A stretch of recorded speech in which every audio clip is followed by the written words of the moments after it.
Le ruego que la palabra para hacer uso de ella, señor consejero, en lo que resta de pleno. Buenos días a todos, a todas, los que están aquí, los que nos escuchan desde sus casas. Celebramos hoy el segundo debate sobre el estado de la isla en lo que va de mandato, el segundo en 4 años. No se celebró en 2015, no se celebró en 2017, lo que quiere decir que el presidente, saltándose por enésima vez el reglamento del Cabildo, ha eliminado la mitad de los debates sobre el estado de la isla que debían haberse convocado en estos 4 años. Evidentemente no nos sorprende. Si algo ha intentado evitar Coalición Canaria en este tiempo es que la oposición hable y que cuente lo que está ocurriendo en la isla. El pánico a que se sepa la verdad de lo que está pasando está detrás del veto de San Ginés a comparecencias, preguntas e incluso hace muy poco, rizando el rizo, mociones de nuestro grupo. Y viendo el escenario que Coalición Canaria y sus socios de turno han creado en Lanzarote, es normal que no quieran que la gente lo conozca. Entendemos que el contexto económico es importante para analizar la situación actual. Todo lo que vamos a relatar se produce en un momento, en unos años, en los que el Cabildo tiene más dinero que nunca. Llegan millones del FEDECAN y los fondos se acumulan ante la incapacidad de gestión mostrada por los diferentes grupos de gobierno que asisten impasibles a la acumulación año tras año de los remanentes generados por su negligente gestión de los recursos públicos.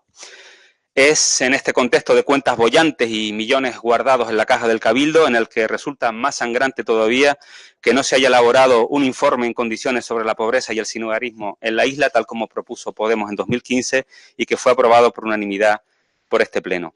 Y es en este contexto de remanentes descomunales en el que resulta más sangrante que en 3 años apenas se haya avanzado en materia social, en materia de protección social, más allá de puntuales subidas de fondos de emergencia social y de leves incrementos de subvenciones a los colectivos y ONGs que llevan años sacándole las castañas del fuego al Cabildo. Es en este contexto de músculo económico inflado a base de hormonas en el que resulta más sangrante ver la no respuesta al problema, ahora menos visible pero que sigue latente, de los desahucios, a pesar de los intentos de nuestro grupo para que el Cabildo dejara de trabajar con bancos que ejecutan desahucios socialmente injustos. Resulta sangrante ver la improvisación con la que se trabaja en una situación de emergencia humanitaria y comprobar el escaso interés mostrado en disponer de un albergue de bajo umbral. Y resulta inadmisible en este contexto que no se haya hecho nada para paliar el gravísimo problema de la vivienda que sufre la isla, agravado por el fenómeno del alquiler vacacional. Es en este contexto en el que nos presentan a bombo y platillo su nuevo centro de mayores cuando son perfectamente conscientes de que supone poner una tirita en una hemorragia, ya que la lista de espera de mayores que quieren acceder a un centro es mucho mayor de las plazas que se van a ofertar con este nuevo. No olvidamos tampoco el rechazo mostrado por los diferentes grupos de gobierno en este mandato a iniciativas presentadas por Podemos para evitar cortes de agua para familias sin recursos, para facilitar el traslado de alimentos a sus domicilios a este tipo de familias, desde los centros sociales donde se les entrega. Lo dijimos en nuestro discurso de toma de posesión y lo siguen ustedes demostrando día a día. No se puede resolver un problema cuando se está empeñado en no verlo y en ignorarlo.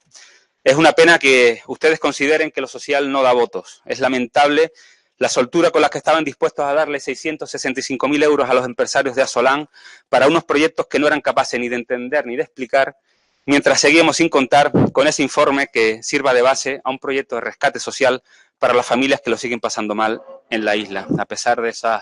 esos datos que ofrece la encuesta del centro de datos. Es penoso ese recurso es que no podemos hacer nada más que nos contestan y nos contestaban cuando les pedíamos que dediquen más recursos a servicios sociales. Y lo mismo se puede decir de otras iniciativas que se han planteado para paliar la situación educativa, sanitaria o laboral en una isla donde nuestros niños dan clases en barracones, unos barracones que además cuestan un dineral cada mes en su alquiler y con los que alguien debe estar haciéndose de oro, y en una isla donde las listas de esperas para ser atendidos por un especialista son un escándalo y, como denunciaba hace unos días la presidenta de AFOL, se está haciendo un uso político y preelectoral del proyecto del búnker de radioterapia. Y todo esto, repetimos, en un contexto de bonanza económica pero bueno, también lo dejó claro el gobierno de Canarias cuando le llegaron los millones del FEDECAN y tuvo que decidir en qué se emplearían y en qué no, y eligió, evidentemente, rotondas en vez de escuelas y hospitales. Lo vamos a repetir 1 y 1000 veces. El principal problema que explica que en Lanzarote no tengamos la sanidad, la educación y los recursos sociales que nos merecemos se llama corrupción. Pero si esta es la respuesta del Cabildo ante los problemas que más nos preocupan a los ciudadanos, nos podemos imaginar cómo será con los demás. Eso si pudiésemos saber qué es lo que preocupa a los ciudadanos y ciudadanas de la isla, porque, y no se lo tome a mal, señor presidente, pero es que tenemos que decirlo, otra de las víctimas afectadas por la particular ley Mordaza que viene aplicando el presidente en estos años de opacidad y de ocultación ha sido una de las preguntas estrella que hasta el año 2015, por desgracia después de ese año no tenemos ni idea, venía ocupando la encuesta de temas insulares que elabora el Centro de Datos anualmente y con el que podíamos comprobar la evolución de los problemas que más preocupaban a la gente. Esa era una pregunta que se venía haciendo durante un montón de años, hasta el año 2015, donde se dejó de hacer. ¿Qué problemas son los que más preocupan a los ciudadanos de la isla? Suponemos que algunos de esos problemas que citaban los encuestados de la isla han debido acercarse demasiado a los primeros puestos. Creo recordar que en el año 2015 el problema de la corrupción ya ocupaba el 5º puesto y venía subiendo con fuerza. La verdad es que estaría bien que nos explicaran por qué se ha dejado de hacer esa pregunta. Y al señor Sanginés, evidentemente, eso no le interesa que se sepa. Por algo será que somos la institución más opaca del país y por algo será que la opacidad y la falta de transparencia son elementos esenciales para que la corrupción se mantenga. En el año 2013, el presidente trató de vendernos como una bendición milagrosa la llegada de Canal de Isabel II y su filial Canal Gestión Lanzarote a la isla. 5 años después, y tras leer algunos sumarios judiciales, ya tenemos mucho más claro para quién iba a ser una bendición esa noticia. Usted, señor Sanginés, benefició claramente a Canal Gestión en la adjudicación del contrato, perpetrando uno de los mayores pucherazos que se recuerdan. Y no lo decimos nosotros, lo dice la sentencia judicial que usted ocultó cobardemente durante meses, e incluso lo dijo hace muy pocos días su propio vicepresidente del Cabildo, Manuel Cabrera. Ahora se entiende a la perfección el arrebato que le entró, señor Sanginés, por defender al imputado Gerardo Díaz, gerente de Canal en la isla, que venía de inflar facturas y amañar contratos en Melilla. Lo que se dice un gerente hecho a las medidas de sus valores y de sus planes para la isla. Le vimos a usted recogiendo firmas entre los trabajadores para que la empresa no lo trasladara y poco faltó para que se pusiera en huelga de hambre encadenado frente a la sede de Canal Gestión exigiendo su continuidad. Algún día sabremos, se lo aseguro, cuánto se llevaron con aquella operación y con esos millones gastados en unas obras que por algún otro milagro de la física no son capaces de reducir los niveles de pérdidas de agua en la isla. Fantástica su explicación anterior, que está tratando de decir que las pérdidas no se reducen porque se arreglan en unas zonas, pero el agua se pierde más en otras. La verdad es que una auténtica lección de física. Ocultó durante 6 meses una sentencia del Tribunal Superior de Justicia de Canarias que ordenaba revisar la adjudicación del ciclo del agua a Canal de Isabel II y se sacó de la chistera 2 bufonadas para justificarlo. Que la sentencia era intrascendente y que el caso estaba cerrado, a pesar de que ya lo había recurrido. Pero esa sentencia, y usted lo sabe muy bien, señalaba el meollo de la cuestión,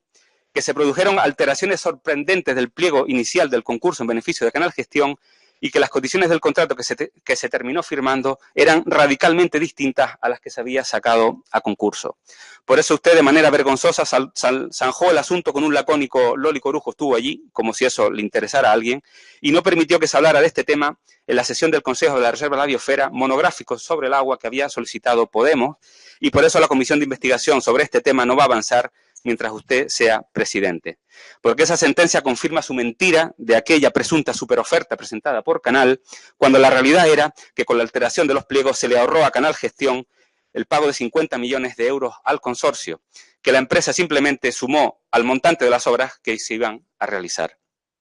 Unas obras que están bajo sospecha, viendo los antecedentes de su amigo Gerardo Díaz. El relato que hace la sentencia es tan escandaloso que por eso usted se ha escondido como un cobarde y ha escurrido el bulto cuando le ha tocado dar explicaciones. Por eso el Grupo Podemos lleva 2 años esperando a que nos entregue las actas de la Comisión de Seguimiento del contrato con Canal. Pero es que encima, después de amañar la adjudicación del contrato del agua, tal como señala la sentencia del TSJ, usted se vino arriba y con la inestimable colaboración de su amigo sobrevenido, el abogado Pierre de Pleitos Ignacio Calatayud, al que usted ha hecho rico, se atrevieron a incautar una desaladora privada sin informes jurídicos escritos y sin orden judicial para regalársela por la cara a sus amigos de Canal Gestión. Desde luego, señor Sanginés, con su concepto de la amistad, imaginamos que ya ha debido cumplir el sueño de aquel cantante Roberto Carlos con su canción y ya tendrá usted más de 1 millón de amigos y así más fuerte poder trincar. Por aquella bravuconería, porque tuvo usted un momento Dimas Martín y se pensó que estaba por encima del bien y del mal, por estar asesorado por personas que solo le dicen lo que usted quiere escuchar mientras le siga pagando sus jugosas minutas con el dinero de todos, por todo ello y porque un juez entiende que existen indicios sobrados para procesarle por prevaricación, se va a sentar usted en el banquillo de los acusados. Ya nos ha dicho que está deseando ir a contarle al juez que todo lo hizo por el bien de 5.000 vecinos de Playa Blanca. Por suerte, en un juzgado le va a servir de muy poco las excusas baratas que les prepara su amigo Calatayud y que con tanto mimo le difunde el medio de comunicación de Juan Francisco Rosa, nuestro capo local por excelencia. A todo esto hay que sumarle los 33 millones de euros que se van por el desagüe cada año fruto de las pérdidas en red y el fraude, que unido a la negativa del grupo de gobierno de encargar una auditoría de las obras de Canal Gestión, aumenta la sospecha de que se podría estar repitiendo la historia de Melilla y de Gerardo Díaz. Y a ello hay que sumar la redacción de un plan hidrológico que mantiene el giro dado por el presidente tras la llegada de Canal Gestión, en el sentido de no permitir la competencia a Canal Gestión, y que ignora las evidencias presentadas sobre la existencia de un acuífero en el subsuelo de Timanfaya por el grupo Podemos. Lo ocurrido con el agua en las últimas décadas, pero sobre todo en los últimos años, ha sido una canallada. Primero arruinaron Inalsa y después se buscaron a la empresa que gestionaba el agua de la forma más parecida como lo hacía la anterior empresa pública. Primero saquearon Inalsa para después traerse a otros expertos en saqueos para rematar la faena y permitir que nada cambiara y que el dinero de todos siguiera fluyendo en la misma dirección de siempre, de nuestros bolsillos a los suyos. Millones y millones de euros que podrían destinarse a que Lanzarote fuese una isla puntera en servicios sociales y en infraestructura se siguen yendo cada año a los bolsillos de unos cuantos desaprensivos. Porque tenga claro, señor Sanginés, que si su gestión hubiese sido limpia, nos habría entregado hace años las actas de la comisión de seguimiento que venimos pidiendo, hubiese obedecido al TSJ y habría ordenado la revisión de la adjudicación del contrato y la comisión de investigación sobre este tema estaría ya funcionando. Y no, su estrategia del avestruz no tiene nada que ver con ninguna ansia de montar un circo por parte de la oposición. Su enorme cobardía, su desprecio a las leyes y su falta de transparencia es la del que sabe que ha metido la mano hasta el fondo y no quiere que le señalen. Quién sabe si el año próximo, cuando los ciudadanos y ciudadanas de esta isla le coloquen donde se merece, le veamos ocupando algún puestito en Canal Gestión. La otra joya de la corona que teníamos en la isla junto con el agua pública eran los centros turísticos. Ahora, con el paso de los años, es mucho más fácil entender el empeño que le puso usted, señor Sanginés, primero a la privatización de los centros y después, al menos, a la gestión de los mismos a través de una empresa externa, alejada de los molestos controles de la intervención del Cabildo. También fue para usted una maravillosa noticia la creación de la EPEL de los centros y también se entiende ahora perfectamente por qué. Desde luego no tiene nada que ver, como nos contó, con la mejora de la flexibilidad a la hora de hacer las compras. Y su alegría se debía, y hoy es absolutamente claro, a que por fin disponía usted de una máquina de hacer dinero en la que poder seguir enchufando a sus amigos, contratando con sus empresas amigas y hacer favores incluso a quienes pagaron sobornos al exalcalde de Yaiza por construir el puerto Marina Rubicón. Le aseguro que en un país normal sería impensable que el consejero delegado de una empresa pública como los centros turísticos fuese familiar de unos sobornadores a los que sigue beneficiando con dinero público, a los que les instala un museo submarino y un centro de interpretación en la misma puerta del negocio familiar. En esto también se le ve afectado a usted por el síndrome Dimas-Martín. Seguir sin ver que esta situación es una indecencia es llevar demasiados años en el poder y estar cegado por él, señor Sanginés. Sigue sin ver que se siguen gastando millones en empresas de trabajo temporal para contratar fraudulentamente a trabajadoras y maquillar las cuentas de gasto de personal de los centros, como recientemente ha confirmado una sentencia judicial. Y siguen intentando acallar a las voces más combativas a base de disparatados despidos, como el producido hace unos días contra el presidente del Comité de Empresa de los Centros, Antonio Bonilla.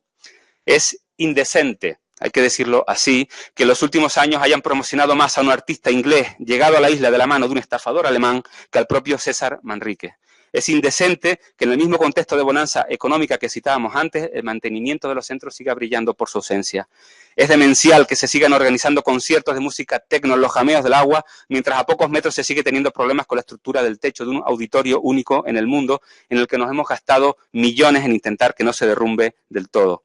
Es una locura que se sigan alquilando los centros turísticos nuestras obras de arte más valiosas para bodas y comuniones. Seguro que querrán celebrar dentro de unos meses el centenario del nacimiento de Manrique, pero lo único que han hecho ha sido, y sigue siendo, deteriorar su obra, tratándola con absoluto desprecio, y mancillar su nombre y su espíritu al vincular la red de centros turísticos con la corrupción de Marina Rubicón. Si con la gestión del agua han logrado que poco cambiara la cosa respecto a Inalsa, con la gestión de los centros mantienen ustedes una pieza clave para el clientelismo de Coalición Canaria. Si en una época fue un orgullo para toda la isla tener la empresa pública de agua que teníamos, creada desde el empuje y el carisma de don Manuel Díaz Rijo, y si en una época fue un orgullo para toda la isla tener unos centros turísticos únicos en el mundo, creados por el genio y las manos de Manrique, de Luis Soto y de Luis Morales, junto con el imprescindible apoyo político de Pepín Ramírez y Antonio Álvarez, hoy vemos con tristeza y rabia en que han convertido a estas dos empresas referentes del alma insular. Han prostituido lo mejor que teníamos. Nada muy diferente puede decirse en el plano urbanístico y territorial. Lanzarote fue reconocida por el vanguardismo de su plan insular de 1991, que logró desclasificar 250.000 camas, y por la valentía a la hora de proponer la moratoria turística en 1999. Aquellos gobernantes supieron recoger el sentir de una sociedad que, alertada por la voz despierta de Manrique, pedía a gritos que se detuviera el crecimiento turístico. Hoy, en cambio, vemos primero cómo se desmantelaba un departamento que gozaba también de gran prestigio, como era la oficina del Plan Insular. Vimos cómo se perseguía a sus funcionarios porque no hacían los informes al gusto del cacique Rosa, y vimos cómo se nos puso sobre la mesa un plan de la Jeria concebido para legalizar el atentado ambiental que fue la construcción de la bodega Stratus, propiedad también del patrón del presidente. Y vimos cómo se nos presentó un nuevo plan insular que renuncia a su cometido de intentar conservar lo que nos queda, restaurar y mejorar la oferta alojativa existente y regular el alquiler vacacional. En definitiva, para ahora que hay dinero y recursos, hacer efectivo el parar ya que exigía toda la isla. El prestigio que tenía Lanzarote en materia urbanística es ya solo un recuerdo lejano, sepultado por aquellos que solo entienden la planificación territorial como un instrumento para beneficio de unos pocos a costa del interés de todos los habitantes de la isla. La última amenaza es el nuevo órgano ambiental derivado de la nefasta ley del suelo, cuyos integrantes serán elegidos con la mayoría del actual grupo de gobierno para los próximos 5 años sin posibilidad de ser restituidos o cambiados. Se les ve muy nerviosos por dejar atado y bien atado a los titulares del órgano que tendrá que informar sobre el planeamiento insular, cuando ya hemos visto lo que entienden ustedes por planear el territorio, buscarle encaje legal a las obras ilegales de sus protectores. A pesar de que siguen repitiendo como un mantra que se apuesta por la calidad y no por la cantidad, lo cierto es que los hechos son los que mejor hablan. Ni el plan insular plantea los mecanismos de control del crecimiento que necesitamos, ni los consejeros de turismo de turno son capaces de disimular la sonrisa ante los repetidos aumentos de afluencia turística que se han venido dando los últimos años, en los que se ha duplicado el número de visitantes al tiempo que seguimos regalándole un ramo de flores al pasajero 7 millones. Más calidad y menos cantidad, nos dicen en el discurso teórico, pero cuantos más mejor en la práctica. Hace muchos años, y así lo atestiguan estudios y tesis, que sabemos que a mayor número de turistas, menor calidad de vida para los residentes de esta isla. Esto viene ocurriendo desde mediados de los años 90. Algunos parece que todavía no se han enterado, no lo quieren saber. Si ponemos la mirada en el patrimonio insular, asistimos incrédulos a una situación que es claramente peor que hace unos años. Asistimos al espectáculo surrealista de un partido que dice ser nacionalista y defensor de lo nuestro, al tiempo que asegura que no tiene un solo funcionario en el Cabildo que pueda tramitar las denuncias que efectúan los propios gestores de patrimonio de esta institución. Lo que en el mejor de los casos podría ser un ejemplo más de inutilidad política, en este caso todo apunta a que el grupo de gobierno mantiene una actitud de connivencia con aquellos que suelen saltarse con mayor frecuencia la ley de patrimonio. No se entiende de otra manera que en 3 años se hayan creado plazas hasta de community manager para los centros turísticos, pero no se hayan acordado de destinar un funcionario para tramitar las denuncias de patrimonio. El mensaje que se sigue lanzando, transmitiendo a la opinión pública, es que existe una impunidad total respecto al patrimonio y que los únicos inmuebles con valor patrimonial que merecen la pena ser rescatados con dinero público, por muy podridos que estén, son los de las exnovias del presidente. ¿Cómo estará de nervioso el señor Sanginés, que ni registra 2 decretos para levantar el reparo de legalidad hecho por intervención del Cabildo, alertando de la presunta ilegalidad de las obras de reforma de ese museo? ¿Y cómo estará de nervioso que oculta el informe durante casi año y medio y que ni siquiera dio cuenta de ello a este pleno? Bajo la pasmosa indiferencia de la unidad de patrimonio, se siguen produciendo atentados contra el patrimonio insular, como la destrucción de la piedra decorativa de la Cueva de los Verdes por parte de los centros, sin que se vaya a concluir el expediente sancionador, porque es que nos dicen que no hay funcionarios para hacerlo. Y la última genialidad de su consejera nos llegó la semana pasada, la que anunció que la Comisión de Patrimonio cambiaría su forma de funcionar durante años para poder facilitar situaciones insólitas como la de aprobar un Belén viviente contra el criterio de los técnicos de esta institución. Tampoco avanzado como se merece esta isla en cuanto a transporte público. Resulta incomprensible que siga siendo imposible llegar a los centros turísticos en transporte público en unas líneas que serían tan rentables que posibilitarían la mejora en rutas y frecuencias para los residentes en la isla. Un mejor transporte público implicaría menos coches en la isla, y menos coches en la isla implicarían una menor necesidad de construir nuevas carreteras. En una isla que presume de ser reserva de la biosfera, este debería ser uno de los temas fundamentales, pero ya sabemos que para algunos ese departamento del Cabildo pues se mantiene bajo el yugo aplastante del presidente y que ha perdido gran parte de su esencia. Y hablando de carreteras, el Cabildo sigue sin liderar, como pidió Podemos, la reforma de la ley de carreteras que impida que trazados como el de la Jeria se llenen de pivotes como si fuese una vía convencional o que se instalen radares adefesios en zonas protegidas de la isla. Seguimos perdiendo día a día calidad paisajística, que es uno de los grandes valores que tiene la isla y que Manrique defendía con pasión, sin que al grupo de gobierno parezca importarle demasiado. Seguimos asistiendo también a la llegada de proyectos de playas artificiales sin que el Cabildo haya movido tampoco un solo dedo para impedirlo. Y en cuanto a la gestión interna del Cabildo, la tónica es la misma. Años esperando por una relación de puestos de trabajo que no llega, y no llega única y exclusivamente por una razón, porque para que el presidente pueda seguir poniendo y quitando y castigando y recompensando a su antojo a los trabajadores de esta institución, para poder seguir discriminando a quienes no hacen los informes conforme al criterio divino del presidente y para poder seguir creando puestos de jefes de paisaje y soberanía alimentaria para ex consejeros de Coalición Canaria y gerentes sin fronteras de Finca de Uva. ¿Cómo tendrán de claro que lo que hacen es ilegal, que no se atreven ni a votar a favor de una moción en la que pedíamos que los servicios jurídicos de esta institución elaborasen un informe que confirme si la situación de Francisco Fabelo es, como todo apunta, ilegal? Para seguir, en definitiva, manteniendo el Cabildo como parte de una gigantesca maquinaria clientelar en la que San Ginés parece haber volcado toda su estrategia para evitar la sangría de votos de un partido en decadencia como es Coalición Canaria. Quienes siguen pagando las facturas de esa estrategia, además de la de sus viajes de placer a Sudáfrica y el más que previsible viaje a Filipinas que tendrá lugar en diciembre para asistir a un concurso de belleza, son los ciudadanos y ciudadanas de Lanzarote, quienes siguen pagando todos sus caprichos, señor San Ginés. Esperamos que al menos tenga la decencia de, en su viaje a Filipinas, pagarse completamente ese viaje de su bolsillo. Quien tenga ojos para ver puede comprobar que su decadencia le está convirtiendo en un dictadorzuelo venido a menos, al que todo el mundo teme por su comportamiento cada vez más irracional y disparatado. Borracho de poder, durante 9 años sigue usando los coches del Cabildo como si fuesen suyos. ¿Cuánto hace que no paga la gasolina, señor San Ginés? Abusando del compadreo para que determinados empresarios tengan impunidad absoluta en la isla y no paguen las sanciones que impone el propio Cabildo, como ha ocurrido con la gasolinera de Honorio García Bravo en Yaiza. En fin, esta isla no puede funcionar porque está liderada por el egocentrismo decrépito de quien llegó de rebote a la presidencia y ha manipulado, tergiversado, comprado, engañado, traicionado y convertido esta institución en un pantano siniestro con tal de mantenerse en el poder. Pero el mal olor ya no se soporta, señor San Ginés. Como es lógico, todo este dantesco escenario no podría ser obra exclusiva de Coalición Canaria, pues nunca ha tenido ni tendrá mayoría absoluta en este Cabildo. Ha sido el PSOE primero, y durante muchos años y durante los peores años, cuando se privatizó Inalsa, cuando se desmantelaba la oficina del PIOT, cuando toda esta maquinaria clientelar se construía, quien le dio apoyo y sustento a los delirios del presidente. Igual que ahora lo hace el Partido Popular, que fue capaz de convertir en niveles óptimos de gestión los que hasta pocas horas antes de pactar con él era solo gestión desvergonzada. Las excusas son bien conocidas. La estabilidad, la gobernabilidad, la responsabilidad, los pactos en cascada, eso nos dicen. Pero son solo excusas.